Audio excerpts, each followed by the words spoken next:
When you apply to stand for a candidate in mayor or district local elections, you'll be given a sheet of the various wards that you can opt to stand for. As you can see on the sheet here, Berry Hill, which is just there, has 2,316 voters. So you need to go to that ward. You'll also be given a map. This is an enlargement of the map because I thought it was rather small, the one that they gave me. In future I'll be asking that these boundary line be broken, intermittent, so we can see the name of the streets and the line doesn't obscure the name of the streets. Once you've entered into that area, the ward, electoral ward, you need to find 10 individuals, 2 to be proposer 1 and 2, and 8 to sign, also supporting your application.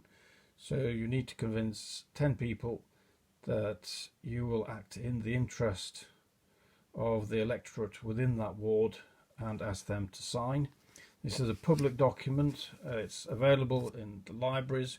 You can go in and ask the librarian, can I see the electoral register of a particular region? Provided you do not remove it from the library, you can sit at her desk and look through that electoral register for that ward that you request.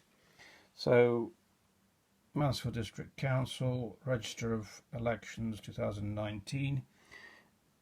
E signifies the electorate can only vote in European parliamentary elections. F, the elector cannot vote in local government elections. G, the elector can only vote at local government elections and police crime commissioner elections. K, the electorate cannot vote at UK parliamentary elections. And L, the electorate cannot vote at UK parliamentary elections. So electoral number ENO. These letters you will find in front of the names of the individuals. Here we have street index, and as you can see, it starts with the all streets labelled with the letter A, Abbey Drive. And if we have a look at Lichfield Lane, you can see there'll be entries on page 9, 15 and 16. So if you meet the gentleman and gives you, I live at 88 Lichfield Lane, you need to look at the pages 9, 15 and 16. On those pages you will see, as we've got the sheet behind, these are Berry Hill Gardens.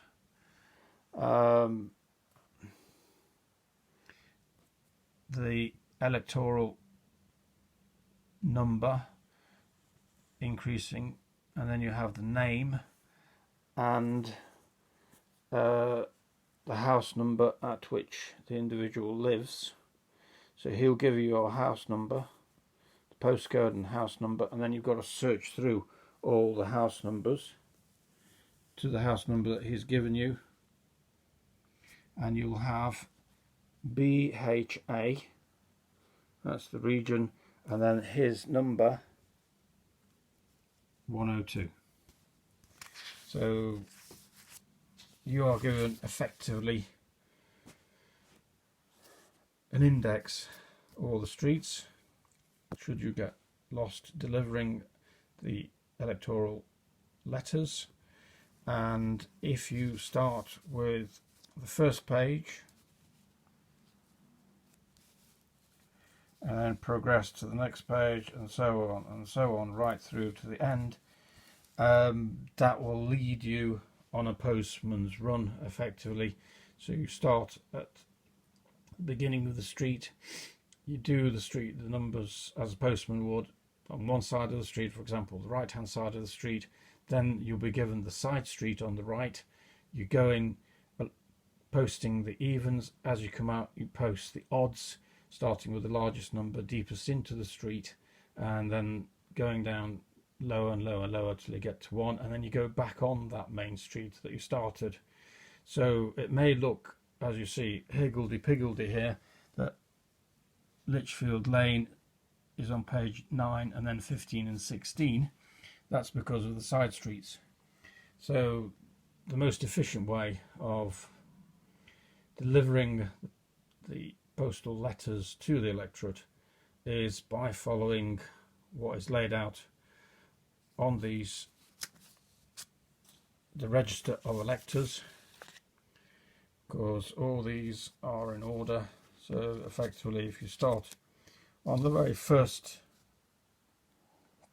page and then work down the page right to the very end, you'll have covered all the streets without going back on, without going back on yourself. So first of all, now you've got the 10 individuals, so you can send in that form and get it confirmed that you're fit to stand, and then you can write and get your letters printed, post them. Obviously then you have the cost of the printing, and if you have help delivering these letters, the expenses. So the first amount is that you claim for the candidate can claim for expenses is, there's a fixed amount plus 6p per local government electorate. So on my ward, where there's 2,000, okay, there's 2,316, that worked out to 750 plus 138.96. And if you have an agent, you can pay them the fixed amount of £50 plus half a penny per government elector, but they must put down on their leaflet their address. Their aim is to promote your candidacy or criticise other candidates during the electoral period, and these claims have to be submitted within a month, effectively by Friday the 7th of June, the election being the 2nd of May. And you must submit these claims. Whilst polling, you can stand near the polling station, but you may not park your car with your advert inside the grounds of the polling station. And it says here, campaigners should keep access to polling places and pavements around polling places clear to allow voters to enter. So, presiding officer is responsible for maintaining order in the polling place, and you may be asked to move by polling station staff or police officers if you are impeding access by voters to a polling place. So provided you do not impede access, you can put your point to the voters in a non-aggressive manner so they do not see it as harassment, to partake in democracy. Thank you for watching this very short clip on campaigning or assisting at the campaign for mayoral elections and district elections. Thank you.